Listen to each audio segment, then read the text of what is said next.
Can President Trump actually order American companies out of China? What is Steve Bannon's new film, Claws of the Red Dragon, all about? And why does he describe Chinese telecom giant Huawei as the greatest national security threat we have ever faced? How does President Trump differ from previous presidents, both Democratic and Republican, in his approach towards China? What did previous administrations fundamentally misunderstand about China and the ruling communist regime? And what is the role of Wall Street and Western business leaders in funding and empowering the Chinese Communist Party? And how can we expect the Hong Kong protests to play out? This is American Thought Leaders, and I'm Jan Jekielek. Today we sit down with Steve Bannon, former White House chief strategist to President Donald Trump, and former executive chairman of Breitbart News. We discuss how, in Bannon's view, the Chinese communist elites have gained power and wealth through access to Western capital and technology, and used that power to stifle dissent and advance its self-serving global ambitions. And we look at the threat of Chinese telecom giant Huawei and its ties to the People's Liberation Army, which are spotlighted in a new film produced by Bannon called Claws of the Red Dragon. Steve Bannon, excellent to have you on American Thought Leaders. Listen, thank you so much for having me. Steve, so in September, you're going to be releasing Claws of the Red Dragon, a film that's going to expose Huawei, the Chinese telecom giant. Tell me more.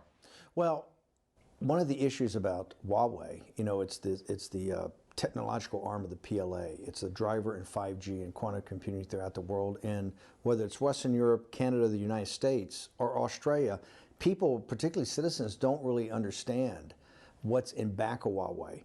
The deception, what's been in this indictment, and it's so the New Tang Dynasty TV was making a pilot for the beginning of a series. I got involved a couple of months ago, and I said, listen, this is exactly what the Canadian people and the American people need to see, which is a drama, not a documentary, that goes in a very dramatic, great acting, great photography, great music, to really allow the citizen to understand what the situation is with Huawei. So I'm very excited. This is a very powerful film.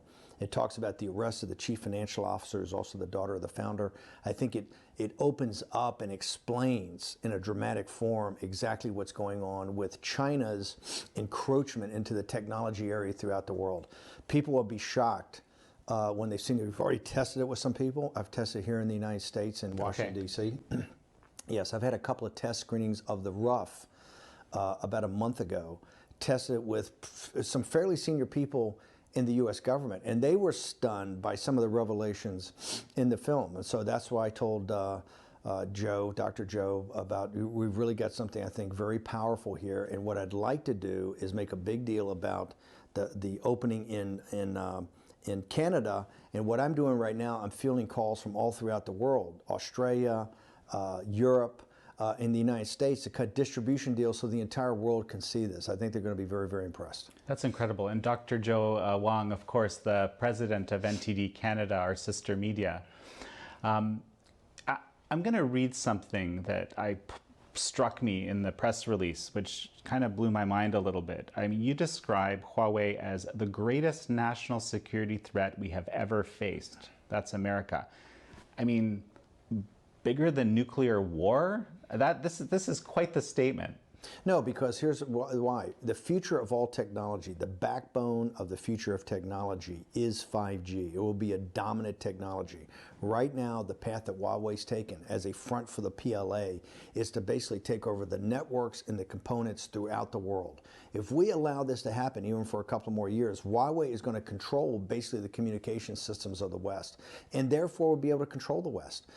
Even as bad as nuclear weapons are, and they're terrible, even as bad as some of the opponents that we've had has been terrible, that has been fairly localized, the damage that could be done. Right. This is something that could actually, and it can do it in a stealth manner. Remember, we're in 2019, and we're finally having the conversation about Huawei because the CFO was arrested in Canada, within the past year. Up until then, if you go to Europe, you see Huawei in the billboards, you see Huawei in the stores. There's been absolutely no discussion. The elites have let down the citizens of both Canada, the United States, and Western Europe. And now this film is the beginning of the exposure of that. So, to your point, I looked on the Huawei's website, and Huawei claims to currently serve 3 billion people around the world. Yes.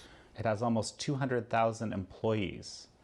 170 countries, penetration in 170 countries. I had someone, an old student of mine, text me and say, hey, all our cell towers in around Vancouver are Huawei. Is that a problem? Wow.